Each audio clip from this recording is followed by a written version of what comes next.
मैत्रिणींनो नमस्कार, मी भाग्यश्री पाटील आजच्या व्हिडिओमध्ये तुमचे सर्वांचे मनापासून स्वागत करते। मैत्रिणींनो, आपण आजच्या व्हिडिओमध्ये बघणार आहोत फोरटक्स ब्लाउजचं कटिंग।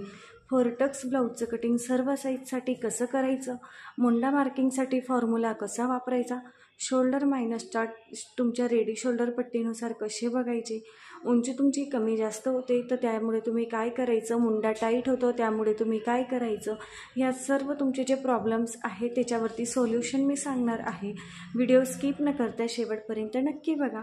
आपल्या चॅनलवरती नवीन असतील तर चॅनलला सबस्क्राईब करा आणि व्हिडिओ आपले जास्तीत जास्त शेअर करा, जेणेकरून तुमच्या प्रत्येक मैत्रिणी वगैरे असतील किंवा कोणी रिलेटिव्ह असतील त्यांना पण खरोखर शिकायची खूप इच्छा आहे, पण बरेच अशा प्रॉब्लेममुळे ते शिकू शकत नाही, तर त्यांनासुद्धा आपले व्हिडिओ शेअर करा, जेणेकरून त्यांना आपल्या व्हिडिओंची मदत होईल। मैत्रिणींनो, अजून एक गोष्ट तुम्हाला सांगू इच्छिते, ज्यांना कोणाला ब्लाऊज कटिंगसाठी तयार पेपर पॅटर्न पाहिजे असतील त्यांना स्क्रीनवरती नंबर दिसेल, त्या नंबरवरती तुम्ही मला व्हॉट्सअपला मेसेज करायचा आहे, कॉल पण तुम्ही करू शकता तुम्हाला अधिक माहिती पाहिजे असेल त्यासाठी। तर ब्लाऊज पेपर पॅटर्न ज्यांनी आपल्याकडून आत्तापर्यंत घेतलेले आहेत सगळ्यांना ब्लाऊज परफेक्ट बसतात। ब्लाऊज कटिंग आणि स्टिचिंगचे स्पेशल व्हिडिओ तुम्हाला मिळत असतात, तर जेणेकरून तुम्हाला कोणतेही क्लास करायची गरज पडत नाही, तर त्याचे रिव्ह्यूसुद्धा मी तुमच्यासोबत शेअर करेल। तर तुम्ही मला व्हॉट्सअपला मेसेज करा, ज्यांना घ्यायचे आहेत त्यांनी। ब्लाऊज कटिंगसाठी जे काही सगळे चार्ट्स वगैरे लागतात, नोट्स लागतात, ते पण ज्यांना कोणाला पाहिजे असतील त्यांनी पण सेम नंबरवरती मेसेज करायचे आहेत, कॉल करायचा नाही। फक्त पेपर पॅटर्नसाठी तुम्ही मला कॉल करू शकतात। तर मैत्रिणींनो, आजच्या व्हिडिओमध्ये सगळ्यांचे स्वागत आहे। तर आजचा व्हिडिओ आता आपण सुरुवात करून घेणार आहोत। त्याआधी व्हिडिओ तुम्ही स्किप करून न बघता संपूर्ण व्हिडिओ बघत चला, जेणेकरून तुम्हाला जे काही मी छोट्या गोष्टी क्लिअर करते त्या गोष्टी तुमच्यासोबत क्लिअरच झाल्या पाहिजे। असं नाही मी बोलून गेली आणि तुम्ही स्किप करून बघितलं आणि तुमच्यासोबत तोच प्रॉब्लेम झाला, असं व्हायला नको।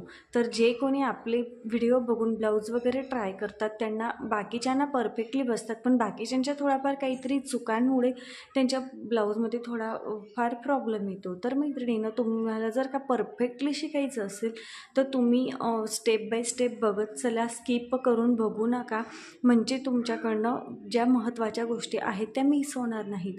मैत्रिणींनो, तर चला सुरुवात करूयात। आपली जी रेग्युलर मेथड असते ती मेथड आपण इथं फॉलो करणार आहोत, ती म्हणजे जे आपलं रेडी शोल्डर असतं त्या शोल्डरच्या निम्म टाकायचं असतं। तर तुमचं जे पण शोल्डर असेल त्या शोल्डरचं तुम्ही निम्म टाका। बघा आपली ब्लाऊजची मापे काय आहेत, बघा ही मापे आहेत। उंची आहे 15 इंच, शोल्डर 15 इंच, छाती 38 इंच, कमर 33 इंच, मागचा गडा 10 इंच, पुढचा गडा 6 inch, shoulder to apex 10 inch आणि अपेक्स टू अपेक्स 7.5 इंच म्हणजे 7.5 इंच। ज्यांना कोणाला अंगावरून मापे कशी घ्यायची हे माहिती नसेल तर आपल्या चॅनलवरती सेपरेट व्हिडिओ अपलोड आहे, तुम्ही जाऊन नक्की बघायचं आहे। मैत्रिणींनो, जे पण शोल्डर असेल त्या शोल्डरचं निम्म टाका। प्रत्येकाची बॉडी वेगळी असते, बॉडीनुसार प्रत्येकाचं शोल्डरचं माप वेगळं येऊ शकतं। तुमचं 16 पण येईल, 17 पण येईल, 13, 14, तर त्याचं निम्म तुम्हाला करायचं। तर 15 बघा 15/2 किती मिळेल, 7.5 इंच। ते इथून बंद बाजूकडून मी 7.5 इंचावरती एक मार्किंग करते।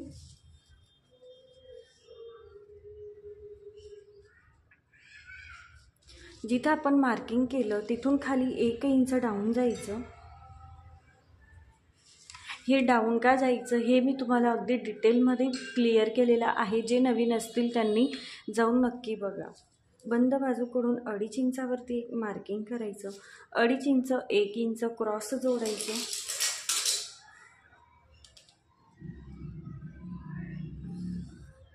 हे बघा, तर आपण इथं सगळ्यात आधी फ्रंट पार्टचं ड्राफ्टिंग करून घेऊयात, मग बॅक पार्टचं करणार आहोत। तर बघा आपला मुंडा, हे आपले स्लीव्ज,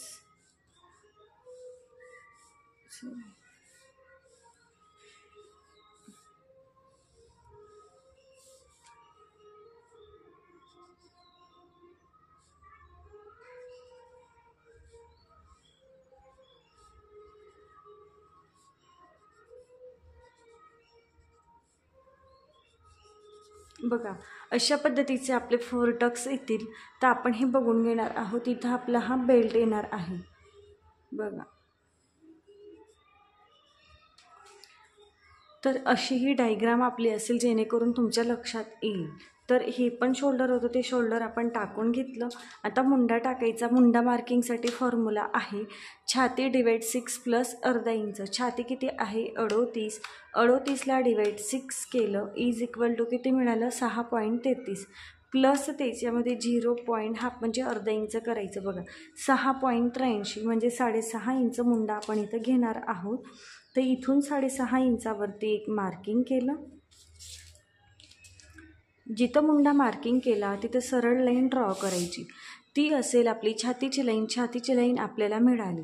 तर आता छातीचं मार्किंग करून घ्यायचं आहे. तर छातीमध्ये कंपल्सरी फ्रंट पार्टमध्ये 1.5 इंच लूजिंग ॲड करायचं. 38 प्लस 1.5 इंच किती झालं 39.5. मग त्याला डिवाइड 4 करायचं म्हणजे त्याचा चौथा भाग केला किती मिळेल 9.87 म्हणजे 10 इंचला एक लाईन कमी. त्यापुढे 1.5 इंच शिलाई मार्जिन कंपल्सरी ॲड करायचं आहे. त्यापेक्षा जास्त मार्जिन घ्यायचं नाही. क्रॉस लाईनचा सेंटर घ्यायचा. सरळ टेप फोल्ड करून घ्या. बघा त्या सेंटरवरती टेप ठेवला. पुढचा गळा मार्किंग करा. पुढचा गळा किती आहे 6 इंच आहे तेवढा मार्किंग करायचा. शोल्डर टू ॲपेक्स किती आहे 10 इंच. त्याच्यामध्ये अर्धा इंच प्लस करायचं किती मिळेल 10.5 इंच. तर गळा आहे तेवढा मार्किंग करा. शोल्डर टू ॲपेक्स तुमच्या बॉडीनुसार जेवढा आला असेल तुमच्या मेजरमेंटनुसार त्याच्यामध्ये अर्धा इंच प्लस करा. उंची टाकायची आहे. तर बघा उंची आहे 15. 1 इंच प्लस केलं तर 16 मिळालं. मला इथं थोडी कमी पडत आहे तर काही प्रॉब्लेम नाही. फक्त एकच लाईनचा बघा 15.16 येते. फक्त एक लाईनचा फरक आहे. तेवढं मी कपड्यावरती कट करताना वाढवून घेईन. ओके. हे 3 मार्किंग झालेले आहेत. आता इथून हे गळ्याचं मार्किंग करून घेते. गळ्याचं मार्किंग करून झालं. गळ्याचं मार्किंग करून झाल्यानंतर हा जो काही आपण शोल्डर टू ॲपेक्स मार्किंग केलेला आहे तिथं पण अशी एक लाईन मार्किंग करून घ्यायची. बघा टोटल किती आपल्याला मार्क मिळाले. गळ्याचं मार्किंग शोल्डर टू ॲपेक्स आणि इथं उंची मला थोडी कमी झालेली आहे. फक्त नॉर्मल 1/2 इंच इतकी मी वाढवून घेईल कपड्यावरती कट करताना. क्लिअर आहे. गळ्याचं मार्किंग झालं. शोल्डर टू ॲपेक्स पॉईंटचं मार्किंग झालं. आता आपण इथं शोल्डरचं मार्किंग करून घेऊयात. शोल्डर मायनस करून झाल्यानंतर मुंड्याला आकार देऊन घ्यायचा असतो. त्यासाठी आपल्याला 3 मेजरमेंट लागतात शोल्डर मायनस चार्ट बघण्यासाठी. नेकचा शेप बघा. नेकचा शेप, नेक डीप आणि रेडी शोल्डर. बघा नेकचा शेप कुठला आहे आपला front round neck. Neck deep किती आहे आपला पुढचा 6 इंच. आणि ही जी रेडी शोल्डर पट्टी असते हिच्यावरती तुमचं शोल्डर मायनस चार्ट ठरत असतो. तर ही पाहिजे मला 2.5 इंचाची. तर इथं तुम्ही 1-1.5 तुमच्या आवडीप्रमाणे घेऊ शकता. तर हे 3 मेजरमेंट मला मिळाले 2.5 इंच. तर तुमचं म्हणजे तुम्हाला सगळ्यात लागणारं महत्त्वाचं मेजरमेंट कोणतं आहे रेडी शोल्डर पट्टीचं. तर चार्ट समोर घ्यायचे. बघा इथं वरती रेडी शोल्डर पट्टीची हेडिंग दिलेली असते. हे सगळे चार्ट आहेत. 1 ते 1.5 इंच रेडी शोल्डर पट्टी असेल तेव्हा किती मायनस करायचं 4, 5, 3, 2, 1 जेवढी पण तुमची शोल्डर पट्टी असेल त्यानुसार हे चार्ट तयार केलेले आहेत. तुम्हाला पण हे चार्ट पाहिजे असतील तर व्हॉट्सअपला मेसेज करा. रेडी शोल्डर पट्टी 3, 3.25, 3.5, 4.5. इथं किती आहे रेडी शोल्डर पट्टी 2, 2.25, 2.5, 3.5. आता आपली शोल्डर पट्टी किती आहे 2.5 इंच. मग आपण कोणता चार्ट बघायचा ज्या चार्टमध्ये आपलं 2.5 इंच आहे तो. तर आता मी हा चार्ट साईडला ठेवते. हा चार्ट आपल्याला लागणार नाही. लागणारे आहे फक्त आपल्याला हा चार्ट. बघा हा चार्ट मी समोर घेतला. 2.5 इंच शोल्डर पट्टी म्हणजे आपलं इथं एक मेजरमेंट कंप्लीट झालं. राहिले किती 2 मेजरमेंट. नेकचा शेप आणि नेक डीप. आता नेकचा शेप कोणता आहे राऊंड नेक. नेक डीप किती आहे माझा 6 इंच. तर तो कुठे येतो 5.5 ते 6.5च्या मध्ये 6 इंच येईल. तर मी हे आता दोन्ही बोटं मॅच करते. जिथं माझे हे दोन्ही बोटं एकत्र आले मॅच झाले तेवढं आपलं टोटल शोल्डरमधून मायनस होणार आहे. तर फॉर्म्युला काय आहे टोटल शोल्डर मायनस मिळालेले शोल्डर. टोटल शोल्डर आहे 15 इंच मायनस मिळालेले शोल्डर म्हणजे 1.5 इंच. बरोबर. आणि मग नंतर त्याचा दुसरा भाग करायचा आहे म्हणजे डिवाइड 2 करायचं. किती आलं? 6.25 इंच. 6.75 म्हणजे 6.25. तर आता 6.25 इंच आलेला आहे, ते 6.25 इंच शोल्डर आपण इथं मार्किंग करूयात. इथं जेवढं मार्किंग केलं तेवढं छातीच्या लाईनवरती मार्किंग करायचं 6.25 इंच. आता ही दोन्ही लाईन मॅच करायच्या आहेत म्हणजे तिथं सरळ लाईन मार्किंग करून घ्या. सरळ लाईन मार्किंग करून झाल्यानंतर आपला नेक डीप आहे म्हणून इथं सुद्धा आपले शोल्डर सरळच होणार आहे.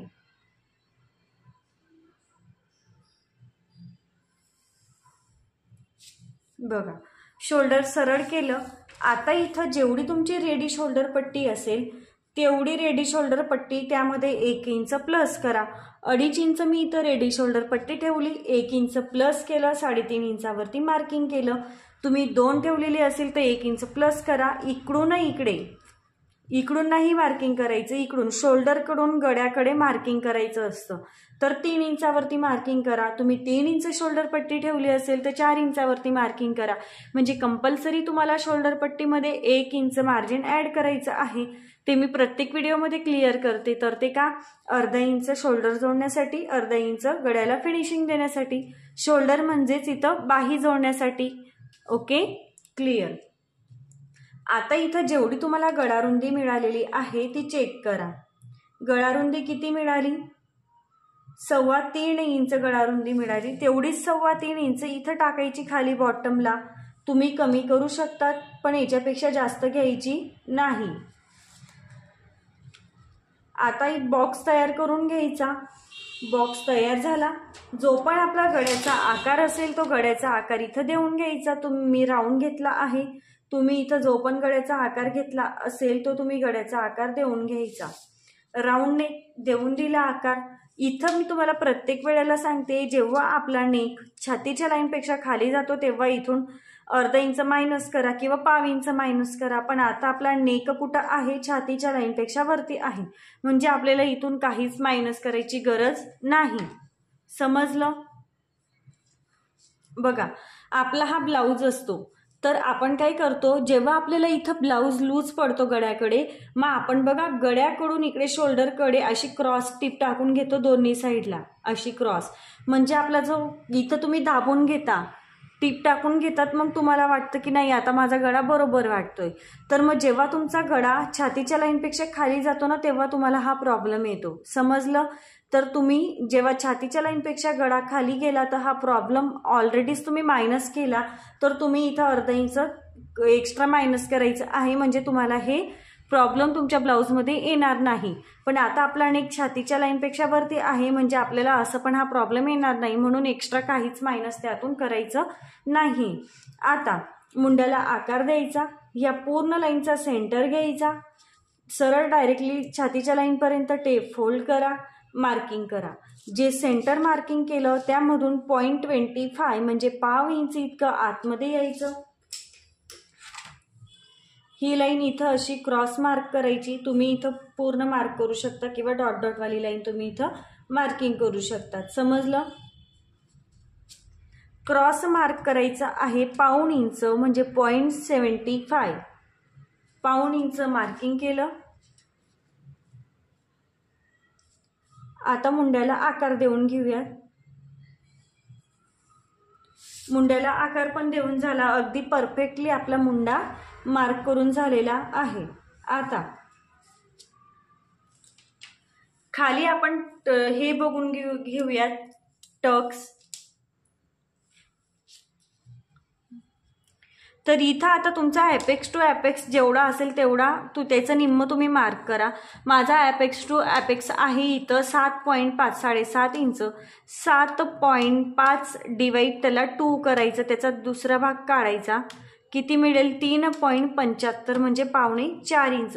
इथून 4.25 इंचावरती एक मार्किंग केलं. तुमचा जेवढा असेल त्याचा निम्म तुम्ही इथं टाका. इथं जेवढं मार्क केलं त्याच्यामधून अर्धा इंच मायनस करा म्हणजे किती मिळेल? 3.25 इंच. तर तेवढं मार्किंग केलं. त्यापुढे कमरेचा टक्स घ्यायचा आहे 2 इंचावरती. आणि कमरेचं मार्किंग कमर होतं 7.5 इंच, सॉरी कमरेचं मार्किंग करायचं, कमर आहे आपलं 33 इंच, तर 33ला डिवाइड 4 करा, 33 डिवाइड 4 किती मिळेल 8.25 सव्वा 8 इंच। मग ते कसं मार्किंग करायचं, पहिले हे लाईनपर्यंत मार्किंग करून घ्या, किती आहे 3.25, तेच 3.25 दुसऱ्या लाईनवरती ठेवायचं, म्हणजे हा टक्स आपल्याला मोजण्यात घ्यायचा नाही। इथून आता 8.25 इंचावरती एक मार्किंग केलं, त्यापुढे 1.5 इंच शिलाई मार्जिन। माझं बघा अगदी फक्त एक लाईनचा फरक पडतोय, एकच लाईनचा, ते मी वाढवून घेईल, माझा पेपर थोडा छोटा पडतोय साईजनुसार। ओके, ते काही नाही, मी फॅब्रिकवरती कट करताना बरोबर ॲडजस्टमेंट करून घेणार आहे। तुमच्याकडनं पण असं झालं तर तुम्ही फॅब्रिकवरती ॲडजस्टमेंट करू शकता। आता हे 1.5 इंच मार्जिन जोडून घ्यायचं,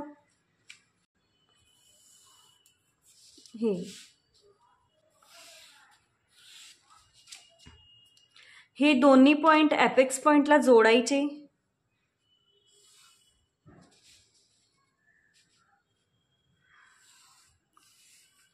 बघा एपेक्स पॉइंटला जोडून घेतली।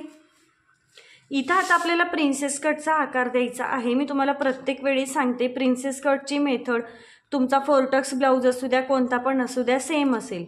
या पूर्ण लाईनचा एक सेंटर घ्या,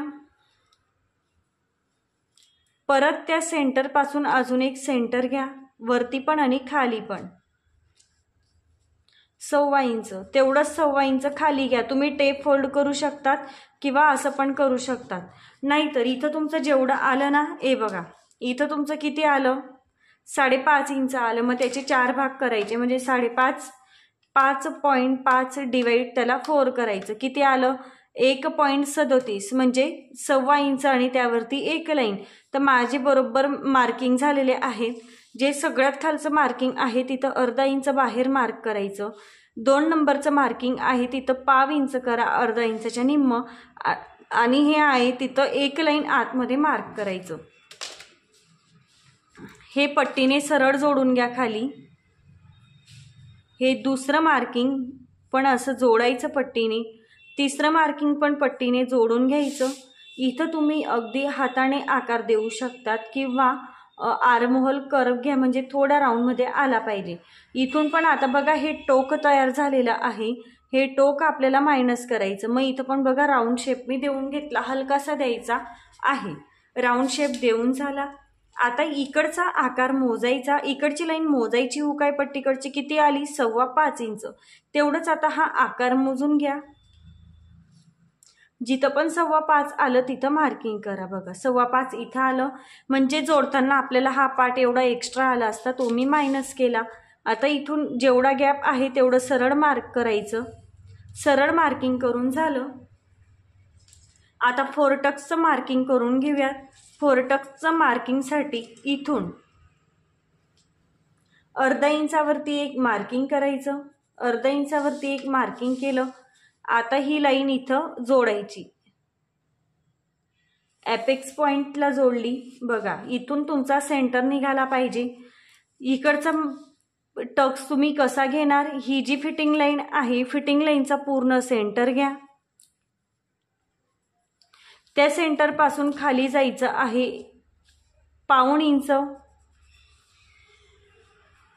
समजलं। आता त्या 1/2 इंचला 1/2 इंचच्या वरती एक मार्किंग करायचं 1/2 इंचावरती, आणि खाली 1/2 इंचावरती एक मार्किंग करायचं, हे इथं जोडून घ्यायचं। बघा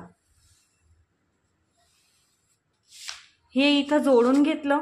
आता ह्या टक्स मधलं इथलं जे अंतर आहे, 4 टक्स तर आपले मार्क झाले, पण इथलं जे अंतर आहे ते किती आलं पाहिजे ते पण मी तुम्हाला सांगते।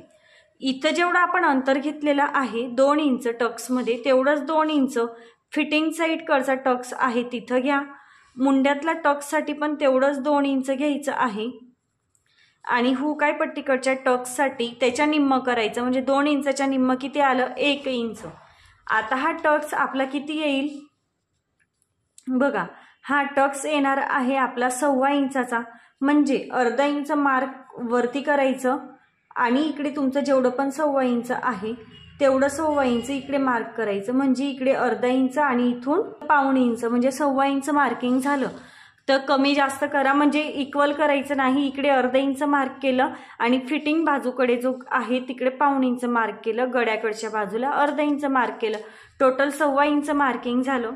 इकडे फक्त अर्धा इंचचा टक्स येईल, वरती 1.25 इंच, खाली 1.25 इंच. इकडे किती येणार आहे? 1 इंचचा टक्स इकडे आपला येणार आहे. आता हे टक्स इथं जोडायचे जे आपण मार्किंग केलेले आहे. ही लाईन थोडी वरती जाऊ द्यायची, बघा वरती जाऊ दिली. हा टक्स इथं जोडायचा. हे 1.25 इंच मार्किंग आहे ते असं जोडून घ्यायचं या टक्सला. बघा आपलं 4 टक्स कंप्लीट आहे. बघा 4 टक्स ब्लाउज कंप्लीट. तुम्हाला जर का साधा ब्लाउज शिवायचा असेल बिना क्रॉस पट्टीवाला 4 टक्स तुमचं मार्किंग झालेलं आहे, समजलं? बिना क्रॉस पट्टीवाला 4 टक्स ब्लाउजचं आपलं ड्राफ्टिंग रेडी आहे. आता इकडची लाईन मोजून घ्यायची, गळ्याकडची ह्या पॉइंट पर्यंत किती आले आहे? 4 इंच. तेवढीच इकडची मोजायची. बघा एवढी वरती गेली, तिथं एक मार्किंग केलं. नवीन मुंड्याला आकार देण्यासाठी इथून फिटिंग लाईन वरती अर्धा इंचावरती मार्क केलं.